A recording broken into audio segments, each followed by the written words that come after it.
Haleluya, puji nama Tuhan saudara-saudaraku dimanapun saudara berada. Hari ini kita sangat bersuka cita memasuki bulan pertama di tahun 2022, bulan Januari. Tentu banyak hal yang sudah kita lewati di tahun-tahun sebelumnya, tetapi kita semuanya percaya bahwa kita semua masih tetap dalam perlindungan Tuhan yang Maha Kuasa.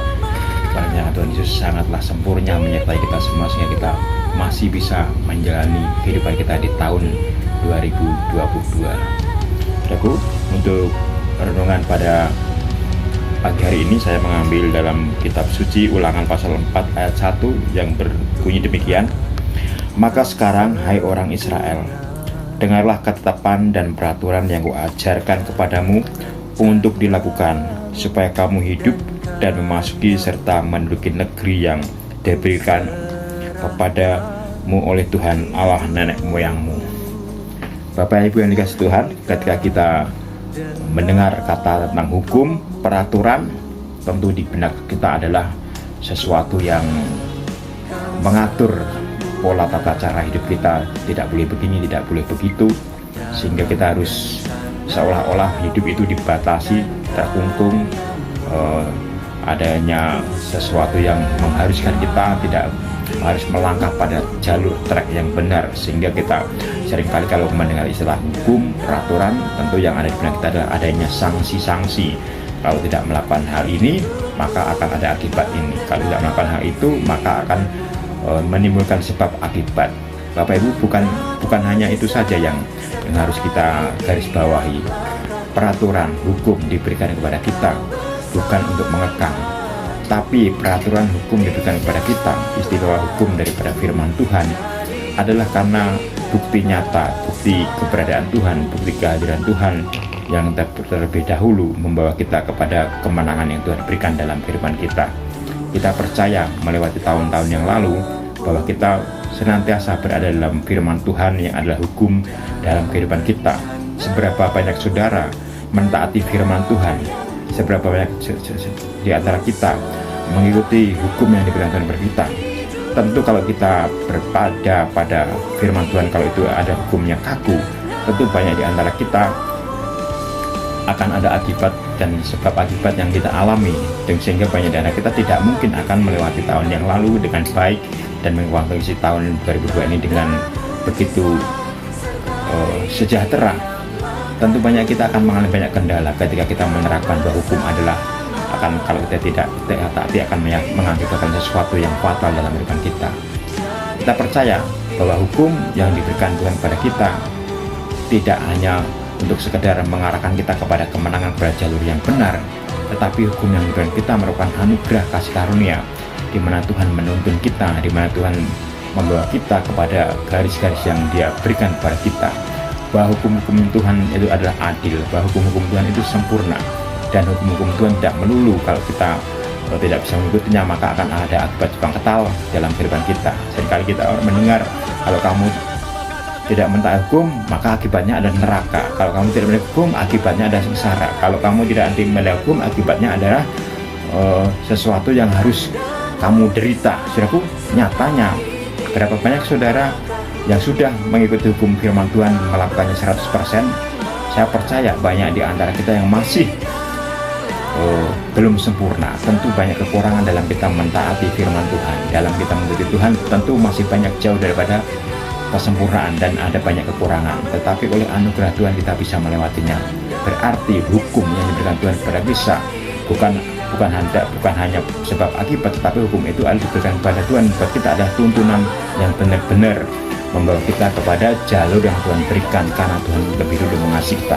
Kembali saya baca sekali lagi supaya kita benar-benar melandasi ibadah hari ini dalam firman Tuhan. Ulangan 4 ayat 1. Maka sekarang, hai orang Israel, dengarlah ketetapan dan peraturan yang kuajarkan kepadamu untuk dilakukan, supaya kamu hidup dan memasuki serta menduduki negeri yang diberikan kepadamu oleh Tuhan Allah nenek moyangmu. Jadi, kenapa kita harus mendengarkan ketetapan dan peraturan yang diajarkan Tuhan melalui Musa pada waktu itu terhadap bangsa Israel? Kenapa, saudaraku? Paling tidak ada alasan-alasan, ada penyebab-penyebab yang melatari dalam Ulangan 4 ayat 1 ini, saudaraku. Di situ dikatakan bahwa yang melatar belakang adalah supaya kamu hidup. Ya, cukup perhatikan.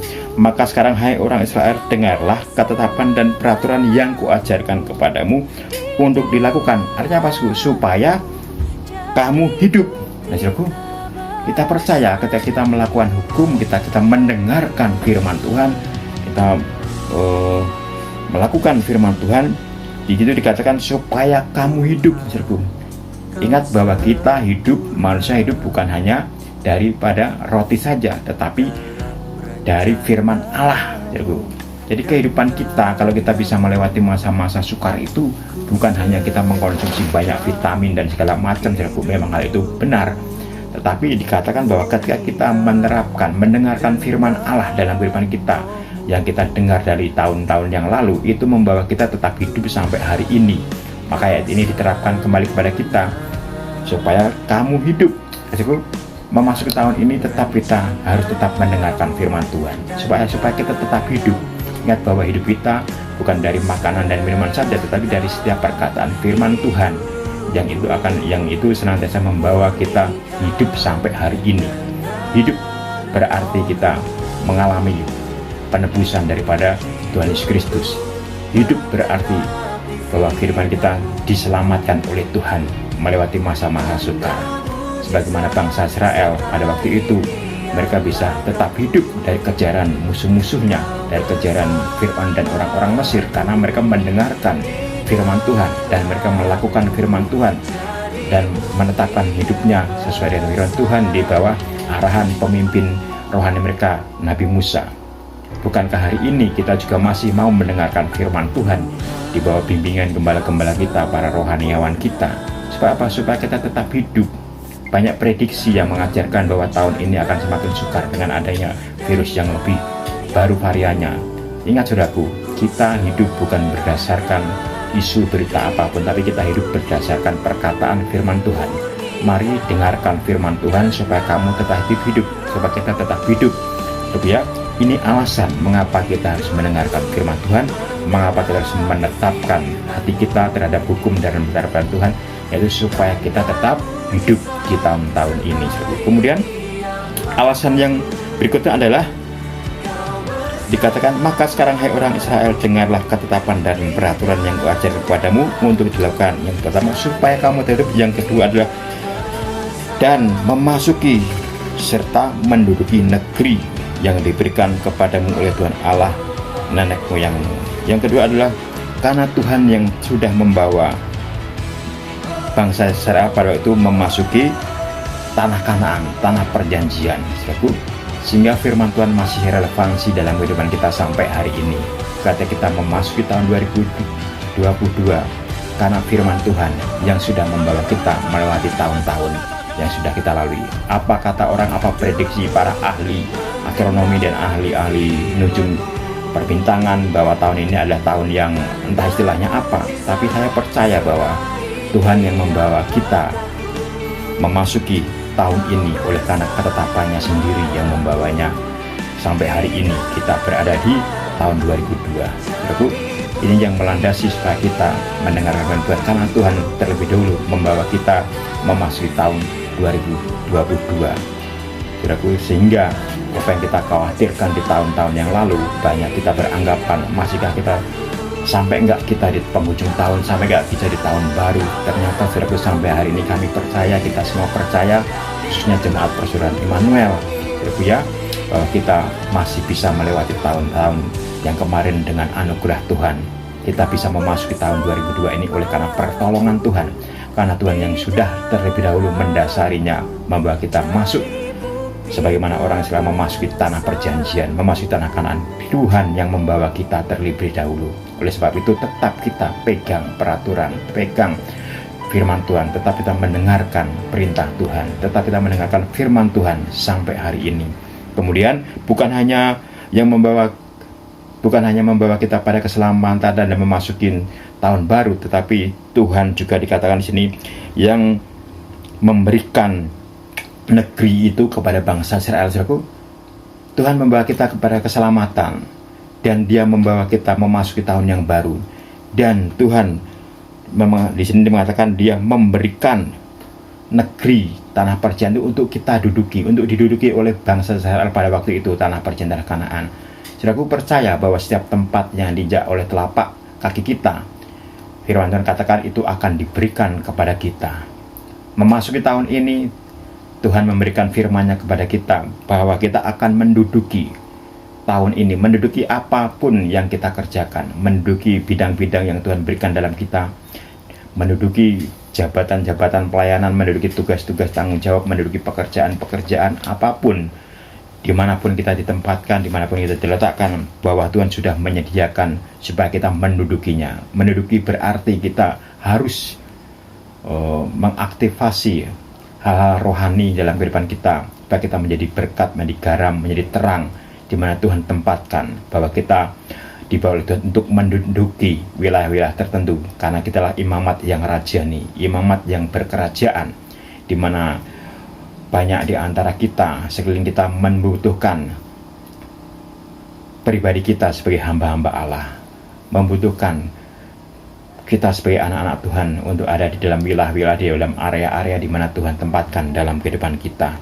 Saudaraku, mari kita singkirkan, kita abaikan hal-hal yang membuat kita tawar hati, hal yang membuat kita ciut, prediksi dari yang dikatakan oleh orang-orang dunia, orang-orang sekuler, bahwa tahun ini akan ada sesuatu yang malapetaka segala macam. Saudaraku, dari dulu saudaraku ya, seringkali ada ramalan-ramalan seperti itu. Tapi sebagai anak Tuhan, kita percaya bahwa Tuhanlah yang membawa kita memasuki tahun 2002, dan Tuhan yang akan membawa kita untuk menduduki apapun yang Tuhan percayakan, yang saudara impikan oleh karena pertolongan Tuhan akan diberikan kepada saudara dan saya. Tapi kuncinya adalah tetap kita mendengarkan firman Tuhan, tetap kita memperhatikan hukum dan perintah Tuhan, menjaga ketetapan-ketetapan Tuhan dalam hati dan kehidupan kita. Sebuah ada suatu ilustrasi dari seorang tokoh rohaniawan besar, dan tentu saudara pernah membaca, saudara pernah mendengar kisah ini. Pada suatu hari seorang misionaris, seorang hamba Tuhan, ketika dia diutus dalam pengutusannya di dalam daerah suatu pulau terpencil, hamba Tuhan ini melihat bahwa orang-orang di sekitar sana bertelanjang kaki, alias tidak menggunakan alas kaki, tidak menggunakan sepatu, tidak menggunakan sandal atau apapun. Sehingga hamba Tuhan ini yang biasa dari kota, kemudian dia ditempatkan di suatu pulau, dia melihat, orang-orang di daerah itu telanjang kaki, tanpa alas kaki, tanpa sepatu, hidupnya kok susah. Sehingga dia dalam pikirannya, dalam benaknya timbul rasa, bagaimana saya nanti bisa hidup di dalam alam yang seperti itu, seolah-olah serba kekurangan, ada tekanan, ada ketakutan bahwa dengan bertelanjang kaki, dengan tidak menggunakan alas kaki, itu akan membuat sakit kaki, akan membuat robek telapak kaki. Sehingga dia memutuskan bercerita kepada badan misi yang mengutusnya. Dia memberikan kabar, orang-orang di sini tidak beralas kaki, tidak bersepatu, tidak punya sandal, dan saya ingin kembali ke kota, karena saya pikir saya tidak akan bisa untuk hidup di dalam alam seperti ini. Kemudian dia akhirnya meninggalkan daerah itu dengan alasan yang sangat sepele. Kemudian dari sudut pandang hamba Tuhan berikutnya yang diutus, dia berpikir, wah iya benar, orang-orang ini tertinggal, tidak memakai sepatu, tidak memakai alas kaki untuk melindungi kaki mereka. Dan dia berbicara kepada badan yang mengutusnya, tolong segera kirimkan sepatu, alas kaki buat daerah ini, mereka memerlukan alas kaki. Saudaraku, dari kisah ini ada dua pandangan dalam menghadapi situasi. Satu, memang kondisi di depan kita mungkin tidak akan membaik, atau justru semakin sakit menyakitkan kita. Tapi dengan sudut pandang seperti itu, bagaimana sikap kita, respon kita? Apakah kita akan mundur keluar daripada ketetapan dan Tuhan yang sudah membawa kita memasuki di tahun 2002 ini, atau kita memandang ini dengan prinsip, oh iya memang benar ketika tahun ini firman Tuhan juga mengatakan bahwa hari-hari akan semakin jahat, tentu kita akan berseru kepada Tuhan, meminta pertolongannya supaya Tuhan membantu kita, Tuhan menolong kita untuk kita bisa melihat positif, melihat secara jernih ketika ada problem datang, seandainya tahun ini ada tahun yang sukar, kita masih punya Tuhan yang mampu menolong kita untuk mengirim sepatu-sepatu itu untuk kita bisa melewati masa-masa sukar, masa-masa yang terjal dalam kehidupan kita, sehingga kita akan tetap bisa bertahan sampai penghujungnya nanti. Puji nama Tuhan saudaraku, inilah renungan pendek, renungan singkat. Kiranya apa yang saya berikan, yang saya bagikan kepada saudara, tetap bisa membangkitkan iman kita, membangkitkan semangat kita, bahwa kita memiliki Tuhan yang terlebih dahulu menyelamatkan kita, yang terlebih dahulu membawa kita kepada kemenangan yang ajaib, dan yang terlebih dahulu memberikan kepada kita kasih karunia-Nya, sehingga kita bisa mengecap menikmati tahun-tahun yang lalu hingga sampai hari ini. Puji nama Tuhan saudaraku. Mari kita berdoa, kita arahkan hati kita kepada Tuhan. Bapa, di dalam nama Tuhan Yesus Kristus, kami mengucap syukur dan berterima kasih jika sampai hari ini kami boleh ada di tahun ini oleh karena pertolongan dan anugerah Tuhan. Kiranya Tuhan semakin membawa kami untuk mengenal pribadi-Mu, untuk kami senantiasa mengerti rencana-Mu dalam kehidupan kami. Kami berdoa buat setiap hamba-hamba Tuhan, setiap jemaat-jemaat Tuhan, setiap gereja Tuhan dimanapun berada. Kiranya Tuhan memberikan penopang-Mu atas hidup mereka, atas kami semua, sehingga kami menjadi berkat di sekitar kami. Memberkati Tuhan kiranya bangsa dan negara kami Indonesia tercinta. Kiranya Engkau memimpin hikmat kepada para pemimpin bangsa kami, sehingga mampu memberikan solusi, memberikan hikmat untuk memecahkan masa-masa yang dihadapi oleh bangsa kami. Terima kasih Bapa, terima kasih Tuhan Kristus. Kami alaskan segala sesuatunya kepada tangan pengasihan-Mu, dan kami menghadapi tahun-tahun ini tidak dengan gentar, tapi menghadapinya dengan mata tertuju kepada Engkau, karena janji firman-Mu, ketetapan-Mu itulah yang senantiasa akan membawa kami kepada jalur yang baik, kepada berkat-berkat yang senantiasa Engkau berikan dalam kehidupan kami. Bukan hanya jasmani semata, tetapi Tuhan, kenyamanan di dalam anugerah Tuhan, kedamaian di dalam anugerah Tuhan, yang membuat kami semakin hari semakin menenggelamkan hati kami, batin kami hanya di dalam pribadi-Mu semata. Terpujilah nama Bapa. Kami alaskan doa kami ini di dalam nama Tuhan Kristus. Haleluya. Amin.